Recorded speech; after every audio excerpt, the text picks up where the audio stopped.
Fala, criptoloucos! Pessoal, acabei de gravar um vídeo aqui falando sobre a importância das criptomoedas nessa próxima geração de internet que está chegando, né, a Web 3.0, como a gente chama, a terceira geração de internet. Eu expliquei sobre a primeira geração de internet, a Web 1.0, a Web 2.0, qual foi a importância de cada uma, né? Basicamente, a Web 1.0 foi o início da internet, quando os sites eles eram em preto e branco, não tinha muitas funcionalidades, não tinha muitas funções, muitas ferramentas para a gente usar, não existia uma era social ali surgindo ainda, né? Uma rede social, os usuários não tinham voz ainda, você não conseguia expressar suas opiniões, você não conseguia ter acesso a uma vasta gama de informações, de conteúdo materiais. Tudo isso começou na Web 2.0, foi o início das redes sociais, foi o início da construção de blogs e sites mais diversificados na internet.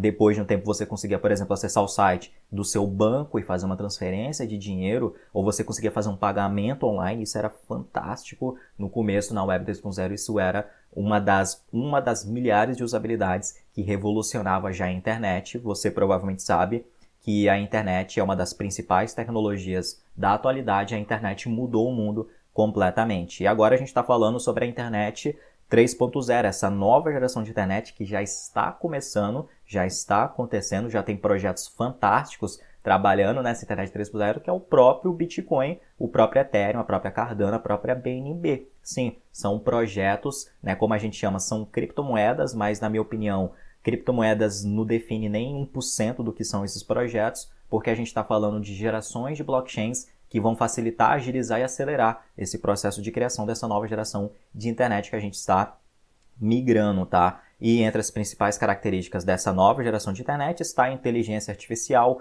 está o uso de blockchains, está o uso da IoT, da internet das coisas, o uso de criptomoedas mesmo para você fazer pagamentos, receber pagamentos ou ativar contratos inteligentes e várias outras funções interessantes que vamos ter. As carteiras digitais, né, as hot wallets, que são completamente descentralizadas e você não vai ter um terceiro ali regulando a sua carteira ou o seu próprio dinheiro ou os sites, as plataformas. Realmente vai ser fantástico, vai ser uma internet completamente governada e dirigida pela própria comunidade e usuários. É isso que está acontecendo, tá? Mas a gente não vai falar sobre isso nesse vídeo, eu falei sobre isso no vídeo anterior, vou deixar o link dele na descrição, tá?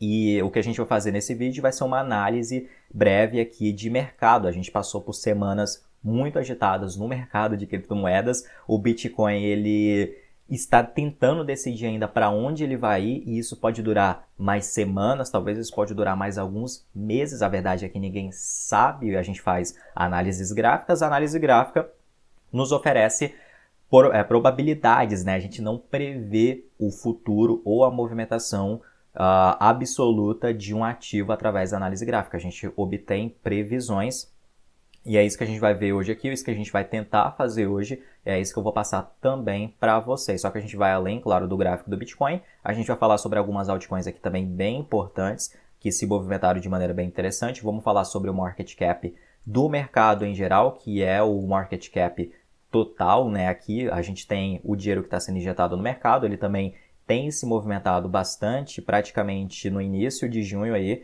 a gente parecia que estava encaminhando para os 2 trilhões de dólares, né? 1,7, quase 1,8, e depois o mercado derreteu, foi para 1,3 ali, chegou até beijar 1,2 trilhões de dólares e agora está voltando aí para os 1,4, né? 1,5 quase, que é onde a gente está. Então realmente tem sido semanas bem voláteis. O mercado de criptativos é um mercado de altíssimo risco, no sentido principalmente de curto prazo, né? Por isso que quando a gente compra um projeto, por isso que quando a gente compra um token, uma criptomoeda, a gente já tem que planejar segurar essa moeda por muito tempo, porque os principais projetos nesse mercado sempre se valorizaram no médio e longo prazo e vão tender a se valorizar mais ainda no médio e longo prazo, mas até isso também é um risco, é uma aposta. Quando você injeta o seu dinheiro, o seu capital nesse mercado, você está investindo e apostando que um determinado projeto vai se apreciar, vai se valorizar, né, vai ter uma apreciação. Então,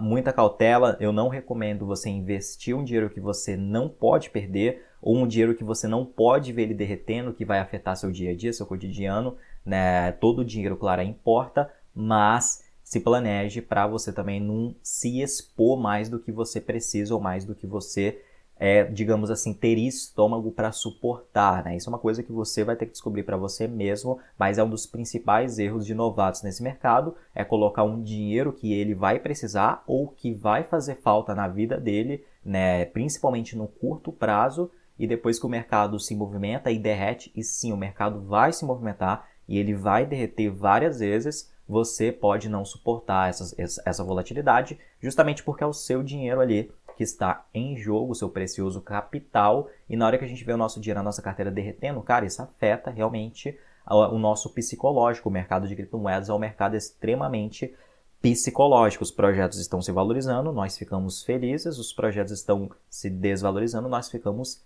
tristes, a gente fica com medo, né? A gente fica com dúvida, a gente fica com incertezas. Então, realmente, os principais investidores, aquela galera que realmente tem sucesso a médio e longo prazo, eles têm várias características em comuns. Entre essas características, eles entendem a importância desses projetos aqui para a humanidade. É por isso que eu gravei um vídeo falando sobre a internet 1.0, 2.0, 3.0, a importância das criptomoedas, blockchains, nessa próxima geração de internet. É muito importante que você entenda e saiba o quanto que isso é importante. Isso vai te dar mais segurança, mais confiança na hora de você segurar esses projetos na sua carteira de investimentos, de você conseguir segurar esses projetos por muito tempo para você ter a sua rentabilidade, né? E tem uma frase bem interessante, eu não lembro quem falou, acho que foi no Twitter que eu tinha lido, né? Um dos preços que a gente paga, por exemplo, para o mercado, para o Bitcoin performar melhor do que a Nasdaq, né? Ou a SP500, que são duas bolsas de ações gigantescas nos Estados Unidos, é justamente a volatilidade, né? Hoje você tem 50 mil reais na sua carteira, mas semana que vem você pode ter 40 mil reais, 30 mil reais. Essa volatilidade é o preço que você paga também, né? Mas no médio e longo prazo, esses 50 mil reais podem virar 100 mil reais, 150 mil reais, 200 mil reais, se você tiver... se você conseguir segurar seu projeto, se você conseguir ter estômago para suportar essa volatilidade e essa oscilação, tá? Então a gente tem aqui o gráfico do Bitcoin. O Bitcoin ele realmente tem se movimentado bastante. Eu estou no gráfico de 1 hora, tá, galera? Para a gente ter mais detalhes aqui na movimentação do Bitcoin. Eu vou pegar desde a metade de junho. A gente já está hoje eu estou gravando esse vídeo no dia 29 de junho. Então a gente tem um Bitcoin aqui na casa dos 40, quase 41 mil dólares. No dia 15 de junho estava tudo lindo, maravilhoso aqui, como vocês conseguem ver. O Bitcoin tinha um suporte aqui muito importante, né? Ainda tem esse suporte aqui muito importante nessa região dos 34 mil dólares. Ele alcançou os 41 mil dólares, foi lateralizando, né? Tava tudo muito lindo aqui. De repente, a partir do dia 15 e 16, o Bitcoin, o que aconteceu? Ele começou a ter uma correção bem forte, né? Ele começou a fazer uma tendência de baixa aqui, uma LTB, como a gente chama, né? Então ele foi criando fundos e topos cada vez mais baixo, né? Quem tinha Bitcoin estava vendendo, a galera realmente estava abrindo a mão. Foi uma correção aqui a partir, né? Eu vou pegar esse pedaço aqui porque foi o mais recente, né? E foi uma correção de 30% deixa eu colocar aqui, em 6 dias. Então em 6 dias o Bitcoin derreteu quase 30%. Imagina, você compra o Bitcoin aqui por 40, 38 mil dólares e muita gente nesse ano comprou o Bitcoin muito mais caro do que isso, tá?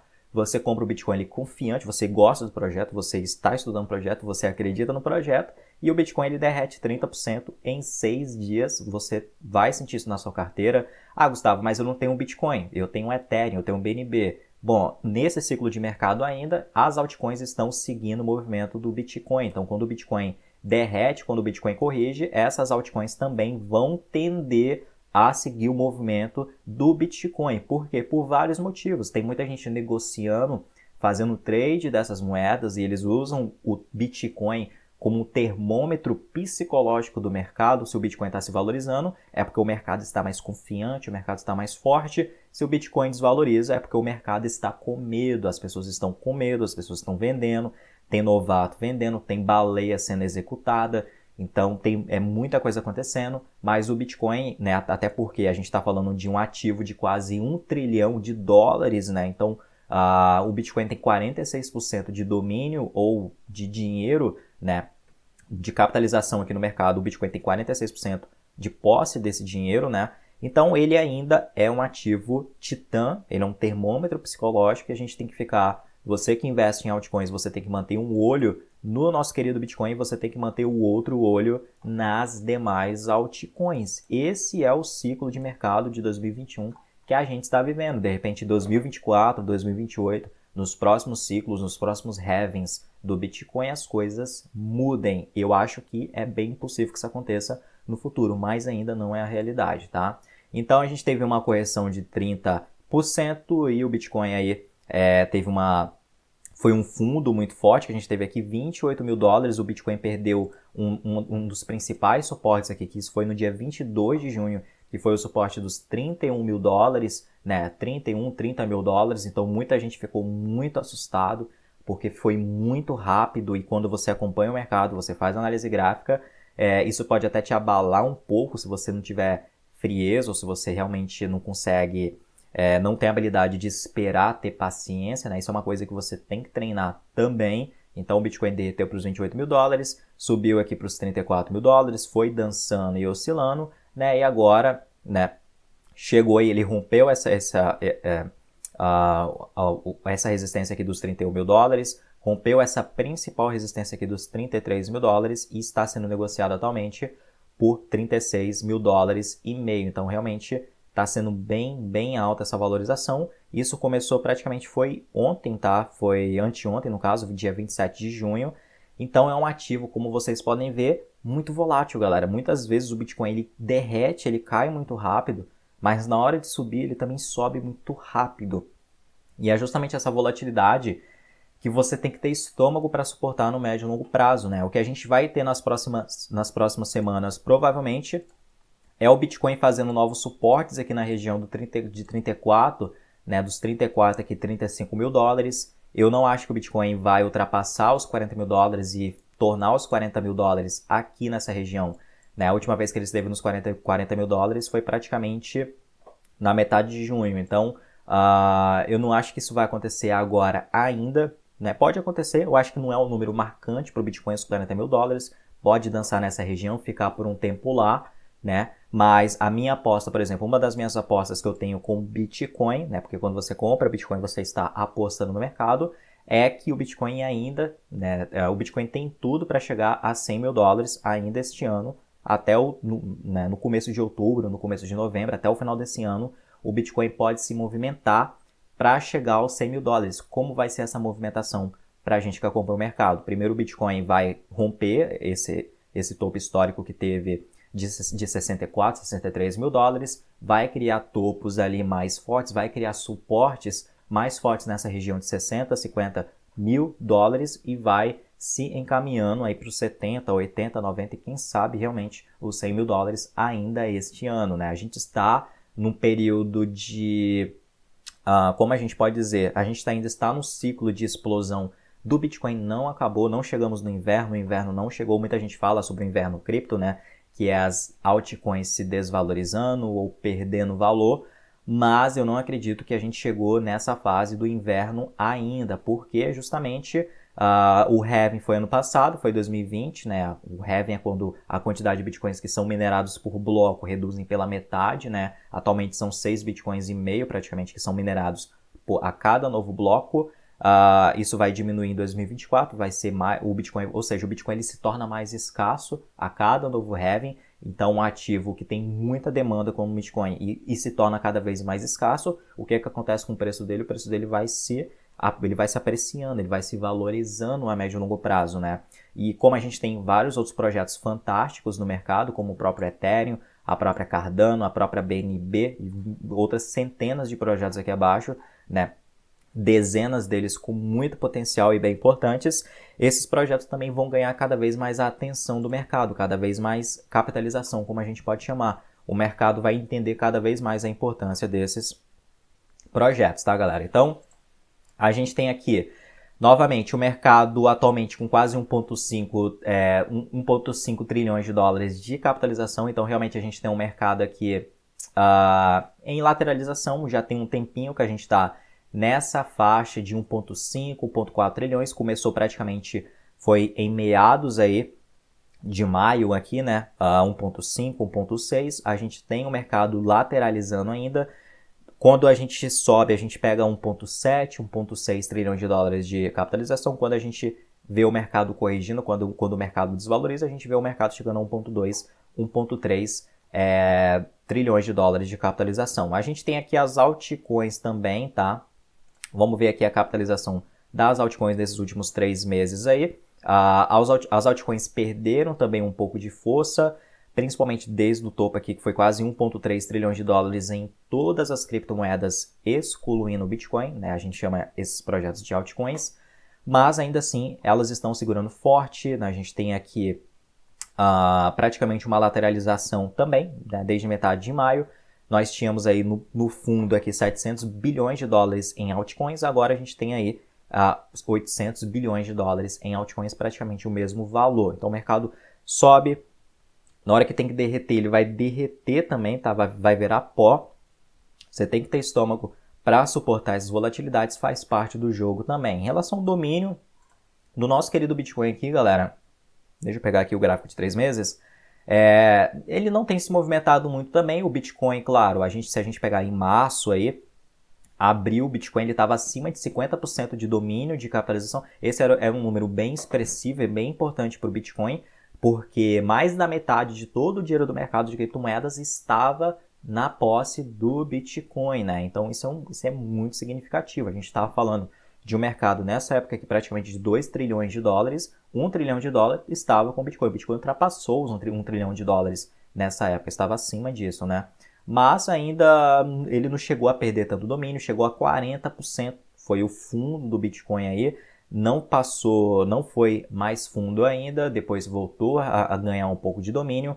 É engraçado, né, quando a gente vê fortes desvalorizações no mercado, que foi o que aconteceu aqui praticamente no dia 8 de junho, a gente teve algumas correções bem fortes no mercado, o Bitcoin perde preço, as altcoins perdem preço, mas é muito comum ver nesse cenário aqui o Bitcoin ganhando domínio, porque o Bitcoin perde força, mas as altcoins perdem mais força ainda, né? E o Bitcoin acaba ganhando domínio no mercado, e a gente já viu isso na história acontecendo várias vezes. A gente não sabe, nos ciclos anteriores principalmente, no ciclo de 2017, isso foi bem claro como é que funcionou, né? Teve os ciclos de 2013, 2012 mais ou menos, mas aí também a gente não tinha outros projetos, mas a gente não sabe se isso vai acontecer novamente. Na minha opinião, e eu sempre falo isso, esse ciclo está sendo muito diferente dos ciclos anteriores. Nós temos tecnologias no mercado que estão sendo muito importantes. O próprio Ethereum está criando um ecossistema muito forte, tem dezenas, centenas de projetos aqui super promissores. Temos o nicho das finanças descentralizadas, das DeFis, plataformas e sites descentralizados, oficinas de criação de contratos inteligentes, de aplicativos descentralizados, né? A BNB está vindo forte também, a Cardano está vindo forte, e tem muito projeto interessante aqui, muitas blockchains muito fortes, vários tokens de governança também muito forte. Então, na minha opinião, sim, é um ciclo bem diferente e a gente ainda não sabe o que vai dar, o que vai acontecer. Será que o Bitcoin realmente vai perder mais domínio, mais espaço no mercado? Será que as altcoins vão ganhar mais domínio no mercado? Né? A gente está passando no mercado aí com mais de 10 mil criptomoedas, mais de 10 mil projetos sendo usados atualmente no mercado. Então, realmente, é um ciclo único e realmente ele tem sido com movimentações muito rápidas, muito dinheiro, muita grana, mas a gente vai precisar de um tempinho para ver como é que o mercado vai se comportar, né? Vale o mesmo conselho, a mesma recomendação, porque isso aqui é uma recomendação. O projeto que você for comprar, segure pelo máximo de tempo que for possível, né? Uma das coisas que nos dá mais segurança para segurar uma criptomoeda, quando ela derrete, ela vai derreter várias vezes. Eu mostrei para vocês aqui essa correção bruta, né, que o Bitcoin teve, foi 30% em 6 dias, né? Já se recuperou, claro, uma boa parte, mas quando a gente está aqui no fundo, muita gente fica com muito medo, a gente não sabe até onde o fundo vai. Poxa, será que vai chegar aos 25 mil dólares? Será que vai chegar aos 20 mil dólares? A gente não sabe. E se você tem um dinheiro que está no mercado, que é um dinheiro que você precisa, ou se você não conhece o funcionamento do Bitcoin e a importância dessa tecnologia, a chance de você vender ou abrir mão dessas criptomoedas é bem alta, é uma chance bem grande ou bem maior do que uma pessoa que tem um dinheiro, um capital específico para esse tipo de mercado, uma estratégia clara e também conheça bem o funcionamento desses protocolos, desses ativos. Certo, galera? Então, esse é o recado, essa é a análise bem simples que a gente fez aqui. Espero que aqui eu estou passando mais uns insights, algumas ideias para vocês. A gente vai fazer mais lives. Eu fiz uma live semana retrasada falando sobre o mercado, quase 2 horas de live, só analisando aqui alguns gráficos, conversando sobre alguns projetos. A gente vai fazer mais isso nas próximas semanas também, mas o recado breve foi esse aí, beleza? Então, já deixa aquele like para você nos ajudar nesse conteúdo, se inscreva no canal e ativa o sininho e faça parte do nosso grupo no Telegram. Primeiro link na descrição, porque é lá onde eu me comunico e interajo com a comunidade dos criptoloucos. Valeu!